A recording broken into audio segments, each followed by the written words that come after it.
Mesdames, Mesdemoiselles, Messieurs, bonjour. La famille est-elle le dernier facteur d'équilibre dans un monde de plus en plus concentrationnaire?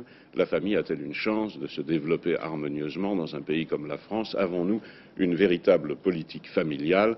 Eh bien, c'est à ces deux questions que l'on attendait que répondit en particulier ce matin le président de la République. En effet, ce matin à la Maison de la Radio, M. Georges Pompidou avait accepté de prononcer un discours important sur la famille à l'occasion du 25e anniversaire de l'Union nationale des associations familiales.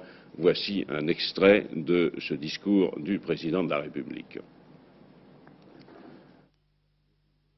C'était à la maison de l'ORTF ce matin à 11h30. Et que par cette action, il ne répond pas seulement à une exigence de justice sociale, mais il élimine une bonne partie des causes de dissociation de la famille, en tout cas de celles sur lesquelles il est en mesure d'influer. Dans mon esprit, cela comporte d'abord la reconnaissance de la famille non seulement comme réalité sociologique, mais comme entité sociale avec laquelle il doit entretenir des rapports réguliers par l'intermédiaire d'une représentation appropriée. Vous voyez ce que je veux dire.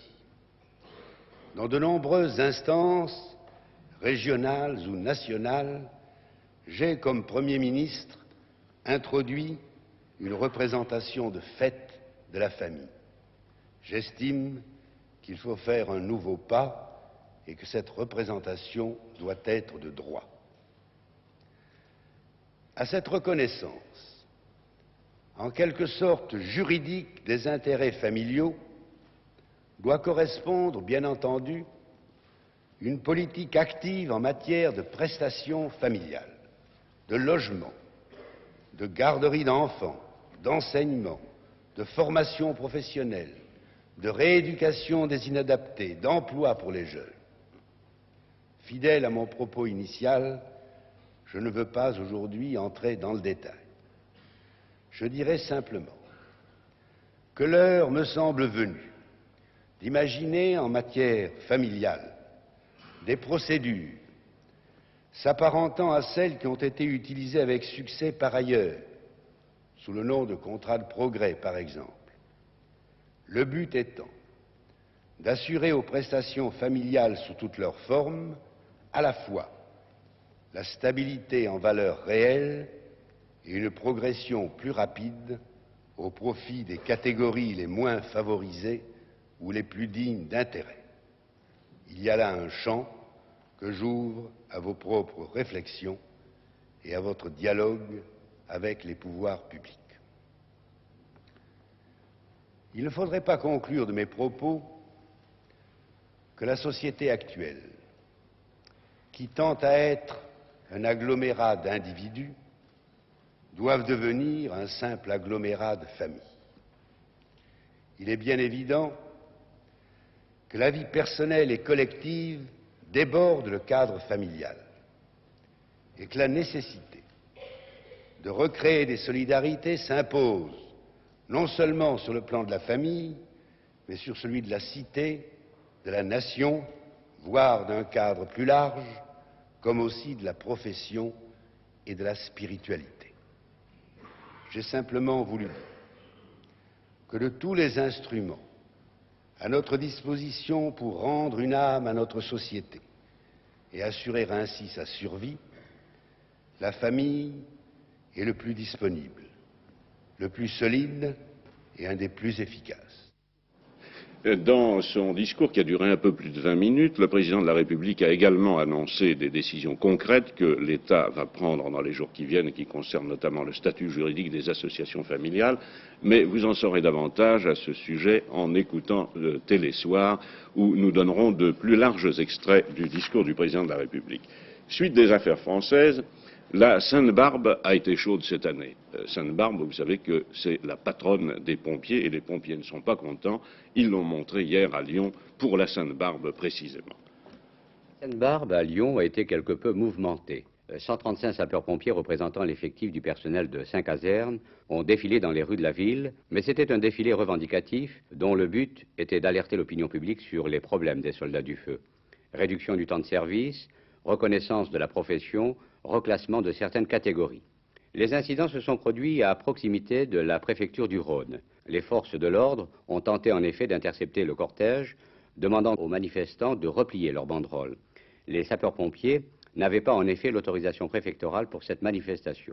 Au cours des heurts, il y a eu 6 blessés, dont 3 gardiens de la paix, et l'un d'eux a d'ailleurs été transporté à l'hôpital dans l'ambulance des pompiers. Des tracts ont été distribués ensuite sans autre incident. Voyons maintenant, si vous voulez, avec un peu plus de sérénité et de plus près, l'univers du pompier, les problèmes du pompier, en nous rendant cette fois à Dijon avec Christian Guy.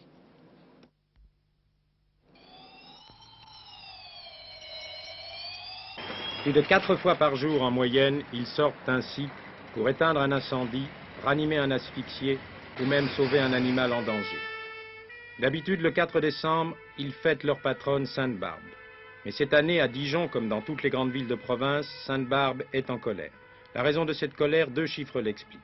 Pour Paris et Marseille, 6400 pompiers militaires. Pour toutes les autres villes de France, 6000 pompiers professionnels civils à la charge des municipalités. Nous faisons 120 heures de service par semaine pour le personnel logé, 84 heures pour le personnel non logé. Un fait certain, c'est que ce qui me semble le plus logique, c'est de la faute du gouvernement. Et il y a eu un arrêté le 24 février 69 qui fixait les armements et l'encadrement des corps de sapeurs-pompiers, et cet arrêté n'est pas appliqué dans les communes. Et qu'est-ce qu'il donnait comme norme, cet arrêté? Et cet arrêté fixait donc l'armement des corps de sapeurs-pompiers, et précisément un pompier pour 1600 habitants, ce qui ferait environ 135 pompiers pour Dijon. Et il y en a combien actuellement? Et actuellement, nous avons 70 pompiers. Une solution envisagée, renforcer les corps de sapeurs-pompiers communaux par des pompiers militaires, comme à Paris. Il nous semble à nous que ce n'est pas une question de vertu militaire ou de discipline militaire, mais une question de gens bien entraînés, connaissant bien leur métier, ayant les moyens suffisants pour combattre les incendies et connaissant surtout leur secteur géographiquement. Il serait préférable que le corps des sapeurs-pompiers reste sous la dépendance de la municipalité dans une ville de l'importance de la nôtre. Pour des raisons que vous comprendrez facilement lorsque l'on entend se plaindre à l'heure actuelle des difficultés que nous avons à assurer la sécurité dans tous les domaines, avec la police qui est devenue d'État en particulier. Mais ici, comme dans bien des domaines, le problème est d'ordre financier. En 1964, il y a un exemple frappant. Le gouvernement a reçu des primes d'assurance d'incendie, 400 millions, et il a reversé pour les corps d'incendie 6,5 millions, qui ont été principalement utilisés pour les bâtiments et le matériel, et pour ainsi dire, très peu pour le personnel. Alors vous demandez que l'ensemble des taxes perçues sur les assurances incendie par l'État soient reversées aux communes pour les services incendie. Ben, c'est la solution. Je pense que nos revendications en tant que collectivité locale seront entendues en haut lieu, et que d'autre part, nous serons obligés de demander aux contribuables dijonnais de faire l'effort nécessaire pour pouvoir assurer justement leur propre sécurité. En attendant, les sapeurs-pompiers communaux poursuivent leur mission dans des conditions qu'ils estiment eux-mêmes dangereuses pour la population.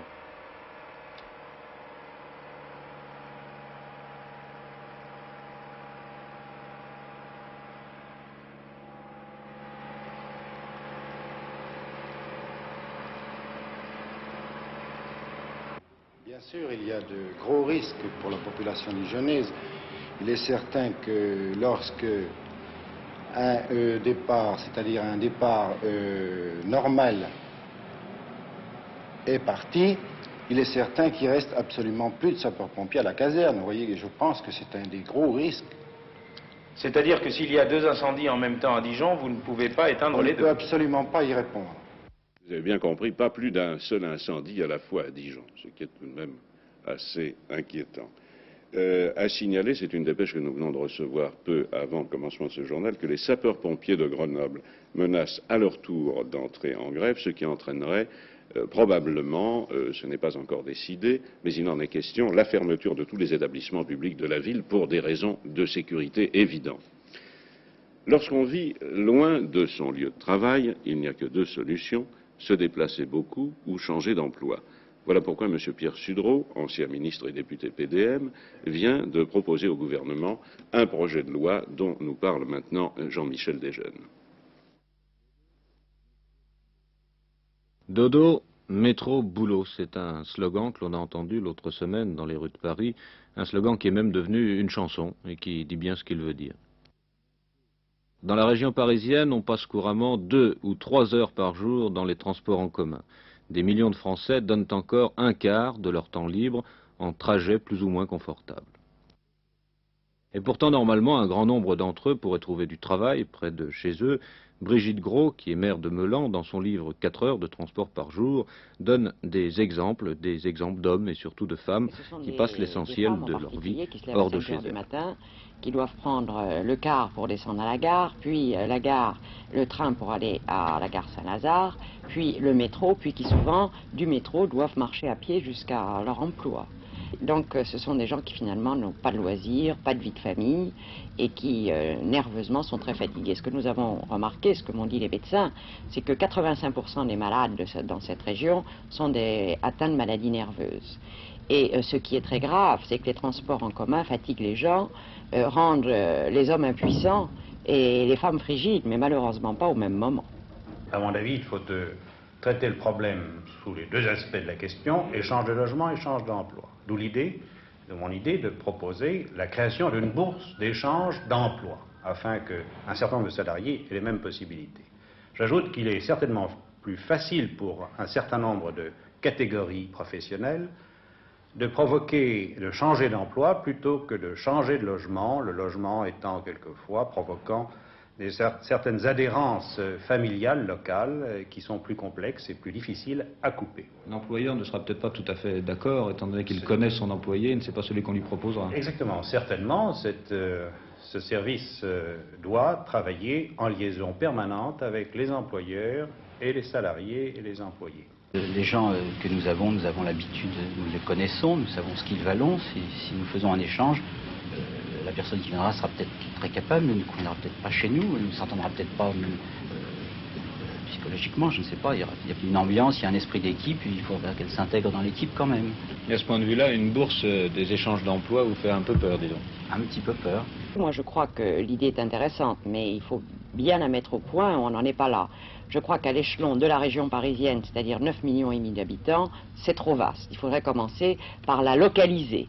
Et je crois qu'à l'échelon de l'arrondissement, on pourrait par exemple essayer de mettre la méthode au point et après, si vous voulez, l'étendre à l'ensemble de la région parisienne. À l'échelon de la sous-préfecture, du sous-préfet, il y a là, si vous voulez, une centralisation d'informations qui peuvent être très intéressantes.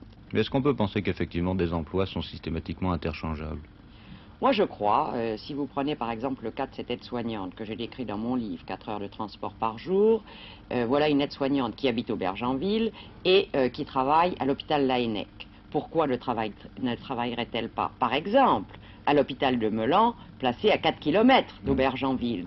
Elle fait un métier d'aide-soignante, elle pourrait très bien trouver à exercer ce métier dans la région. Oui, ajoutons simplement que M. Chaban-Delmas a répondu à M. Sudreau qu'il existe déjà une agence nationale de l'emploi qui, dans une certaine mesure, a essayé de faire face à ce problème de l'éloignement de l'emploi par rapport au logement. Il est bien rare de n'avoir pas à parler de transport, nous venons d'en parler déjà, d'ailleurs nous allons en parler encore une fois en rappelant que 15 000 routiers professionnels vont achever aujourd'hui une semaine d'action qui s'est traduite essentiellement par une grève du zèle. Les routiers ont expliqué à Pierre Champetier en quoi d'abord a consisté cette grève du zèle. D'abord, elle consiste à respecter strictement le code de la route. Alors, cela veut dire qu'en période normale, vous ne respectez pas le code de la route. Pourquoi ? C'est-à-dire qu'on est toujours pressé et tenu par l'heure. Il faut absolument livrer. Et vous avez vu cet après-midi, les chargements, c'est assez long. Après, si vous voulez récupérer, il faut absolument rouler, sinon... on ne respecte pas tellement la vitesse parce qu'on est tenu justement par l'heure. Notamment les cadences de travail. Vous roulez combien d'heures par semaine, vous? Moi, je fais à peu près 70-75 heures de travail par semaine. Le maximum légal, c'est 53 heures, je crois. 53 heures, oui. À l'échelon patronal, nous avons fait des études et ces études laissent apparaître des moyennes de travail, des moyennes hebdomadaires qui, en fin de compte, sont toujours inférieures à 53 heures. Si elles sont dépassées, je crois que ce sont des cas extrêmes. Ce n'est pas souhaitable, c'est même une erreur, car après 53 heures de travail effectif dans un métier très difficile comme le nôtre, il est évident que l'homme n'a plus les mêmes aptitudes et à la conduite et à toutes les tâches accessoires à cette conduite. J'ai 170 000, c'est 1700 francs par mois, et puis d'autres avantages. Je pense que c'est raisonnable.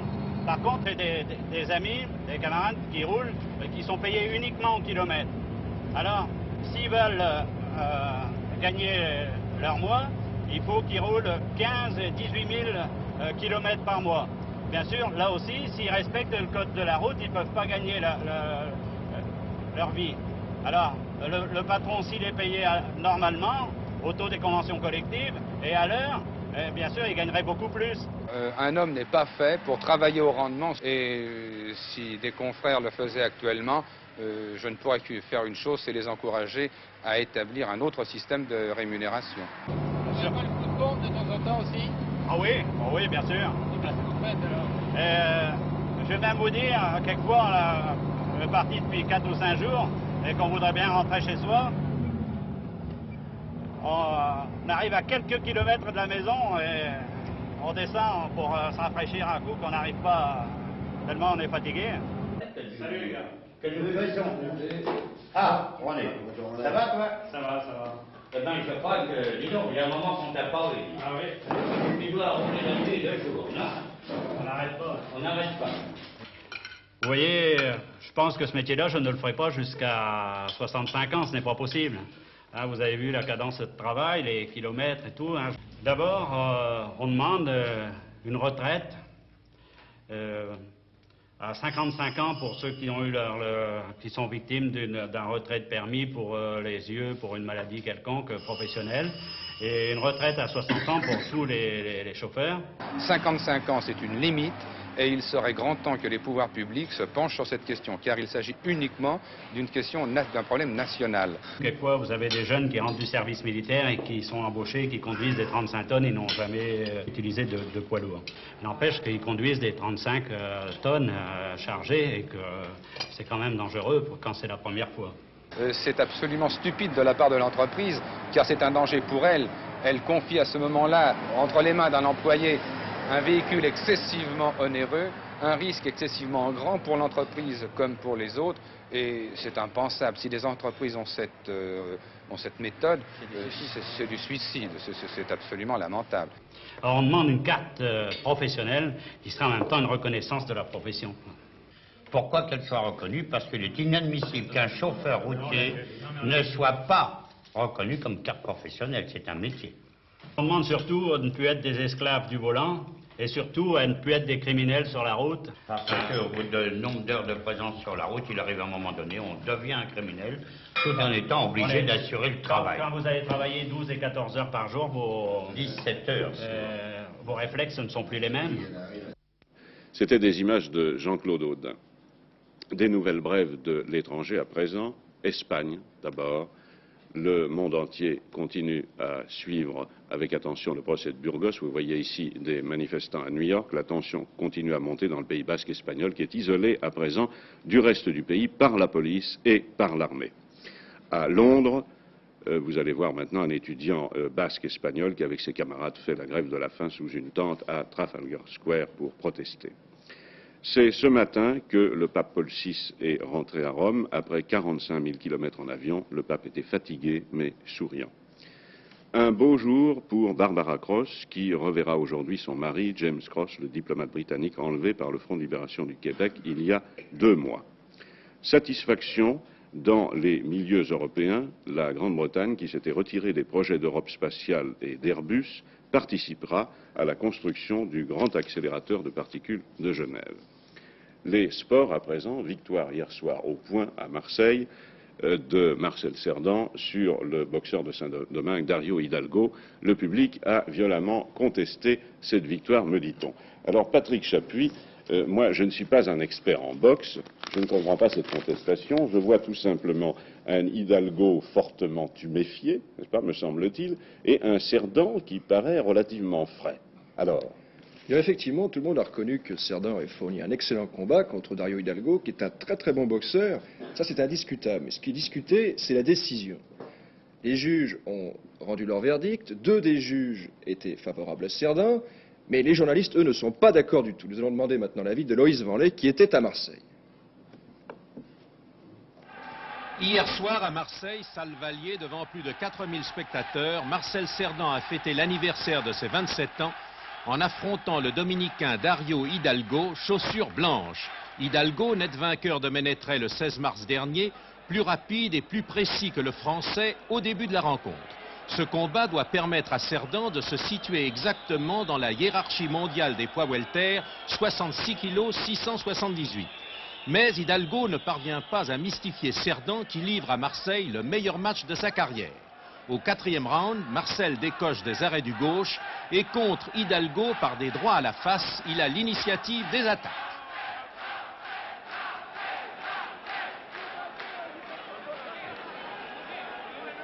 Dixième et dernière reprise, Hidalgo, virevoltant, boxant souvent en retrait, marche sur son rival français. Peut-être manque-t-il de précision et s'agite-t-il trop aux dépens d'une réelle efficacité, du moins les juges pensent ainsi. De toute façon, Marcel Cerdan, que l'on attendait au cours des 4 derniers rounds, est bien meilleur qu'à New York lorsqu'il rencontra Paduano en mai. Il se bat avec décision et courage, ne voulant pas diminuer le rythme de son action. C'est une rencontre belle et spectaculaire.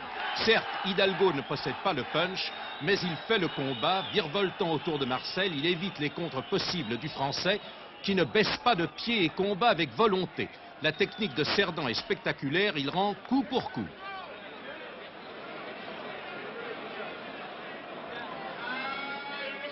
Mais à l'étonnement de beaucoup, la décision va à Marcel Cerdan. Un match nul, il satisfait le public. Immédiatement après le match, nous avons interviewé le champion français. Marcel, ce soir c'est votre anniversaire, vous avez 27 ans. Je crois que c'est un anniversaire merveilleux, non? Il a fallu que je m'offre un petit cadeau quand même. Oui, mais c'est un joli cadeau. Un cadeau un peu coriace. Oui, hein. très. Qu'est-ce que vous pensez d'Hidalgo? Écoutez, c'est un garçon qui boxe très bien. D'abord, sa boxe ne me convient pas parce qu'il ne rentre pas dedans. Oui. C'est surtout ça l'embêtement, puisque vous savez que je n'aime pas faire le combat. Mais incontestablement, c'est un grand bonhomme. Je crois que la route du championnat du monde, elle est plus Petit couverte. à petit. Hein? Elle est très ouverte, elle est très ouverte. Oui. Vous l'avez bien dégagé. Si le titre vient de changer de main, c'est un très bon signe. Bon, et alors, quelle est la suite maintenant de la carrière de Marcel? Il devrait boxer en principe à Bordeaux, puis à Genève, et puis, je sais pas, on parle de Paris aussi, puis après, ce sera les États-Unis. Vous avez pu constater, Georges Walter, que Marcel Cerdan n'est pas intact lui non plus. Pas tout à fait. En tout cas, Marcel Cerdan a fourni un beau combat, tous nos confrères sont d'accord là-dessus, mais ils sont aussi unanimes à critiquer la décision. Il y a d'ailleurs une sorte de divorce entre les titres des articles et les articles eux-mêmes. Car en fait, ce que beaucoup de journalistes regrettent, c'est un verdict qui ne rend pas service à Marcel. Jacques Marchand écrit dans l'Équipe, ce verdict ridicule prive Cerdan de tous les éloges qui lui auraient été unanimement accordés pour ne pas avoir été ridiculisé par un Hidalgo diabolique. Andy Dixon, dans Le Parisien libéré, dit nettement « Cerdan n'avait pas gagné, mais il nous a démontré à tous hier soir qu'il était un welter de premier plan.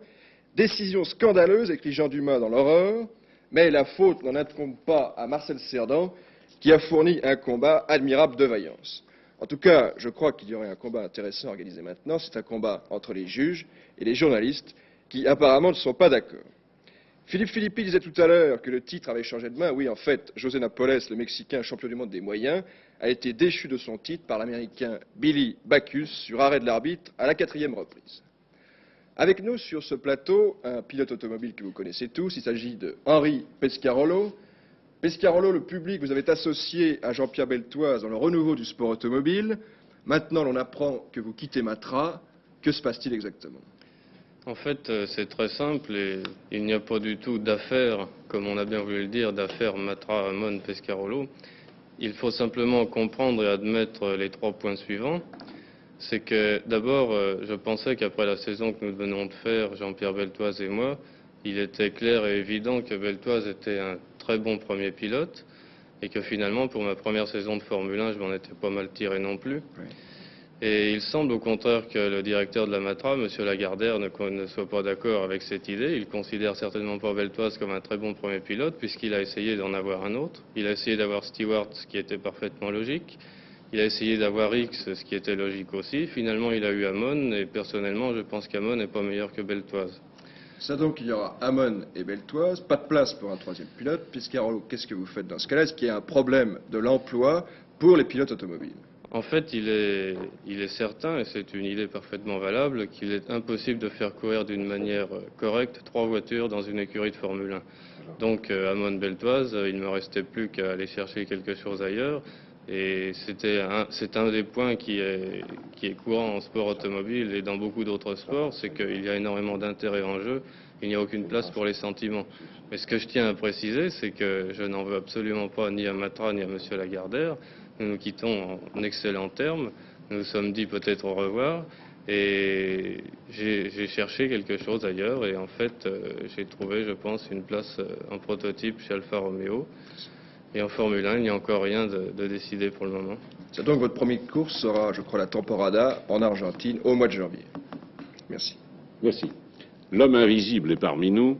L'homme invisible, c'est le clou d'un spectacle qui tourne dans les villes de France depuis quelques jours. Son auteur s'appelle Henri Cassagi. Cassagi, un ancien pickpocket devenu un des plus grands illusionnistes du monde. Son spectacle, c'est 20 ans d'illusion dont il reste quelque chose. Cassagi, nous allons maintenant vous le présenter pour finir.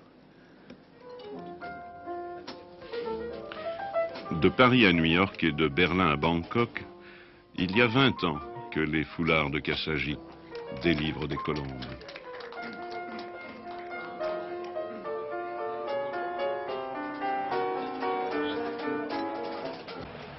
Cet homme extraordinaire habite au bord de la Seine une maison étrange, pleine de pièges.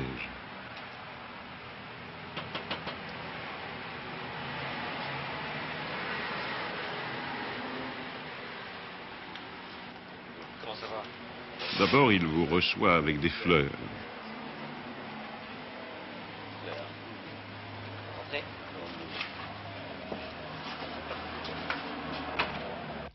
Et puis c'est ici le laboratoire et le capharnaüm où l'on comprend que l'illusion a 2 sources.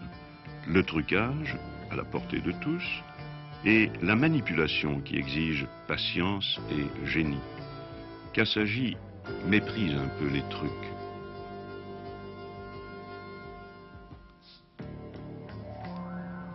Prenez un foulard, vous le rentrez dans la main. Une fois le foulard vient dans la main, vous faites des soi-disant passes magiques. Je dis des soi-disant passes magiques parce que la magie n'existait pas. Nous sommes des faux magiciens. Mais malgré ça, le foulard, voyez-vous, il laisse sa place à un œuf. Alors le truc il est le suivant, regardez. Vous avez une coquille creuse, que vous la mettez dans la main, comme ceci, vous laissez de la tenir d'une manière ou d'une autre, vous montrez votre foulard, et là c'est un jeu d'enfant de rentrer le foulard dedans. Par contre, ce qui est beaucoup plus difficile, et qu'il n'y en a pas beaucoup d'ailleurs, c'est la manipulation. La manipulation, c'est autre chose.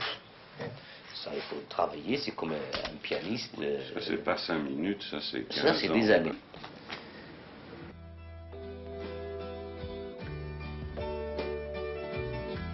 C'est aussi ça.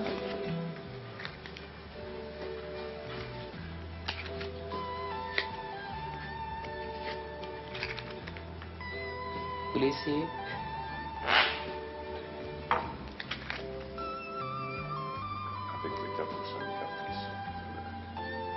La plupart des hommes ont une main gauche et une main droite.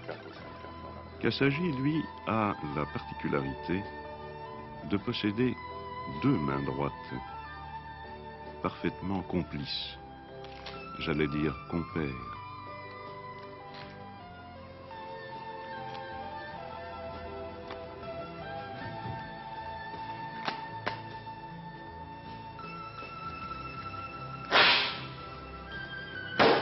Pour prendre un portefeuille, le mouvement il est le suivant. Donc à partir de ce moment-là, quand on a vous voyez le mouvement des doigts là, comme ça, il est absolument impossible de pouvoir arracher quelque chose. Et c'est comme ça qu'on le prend. Ça, c'est le geste du pickpocket. C'est le geste du pickpocket. Oui, cet homme qui amuse parce qu'il s'amuse a débuté dans le vol, dans la partie artisanale la plus difficile du vol. Pickpocket très jeune, sa Sorbonne à lui fut une arrière-boutique de Tunis où l'on s'entraînait à voler les portefeuilles sur des mannequins couverts de grelots.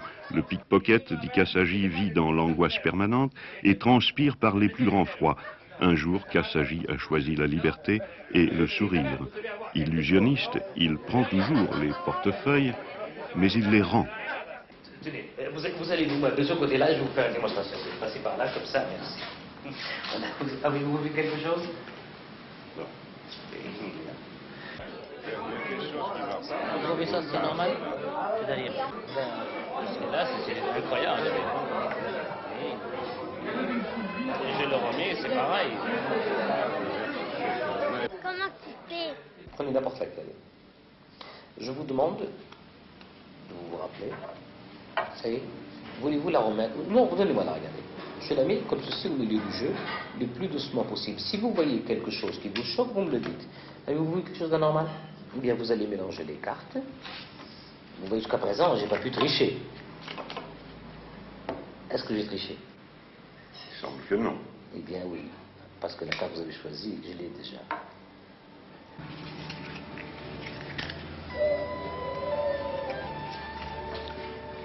De Paris à New York, de Berlin à Bangkok, il faut sans répit que les mains du magicien fassent des gammes. Elles sont, elles doivent être, parfaitement infaillibles. Pourquoi? Pour nous faire un cadeau sans prix. Grâce à elles, nous quittons pour quelques instants la pesanteur du quotidien banal, puisque tout, dans ces deux mains, peut à chaque instant apparaître ou disparaître.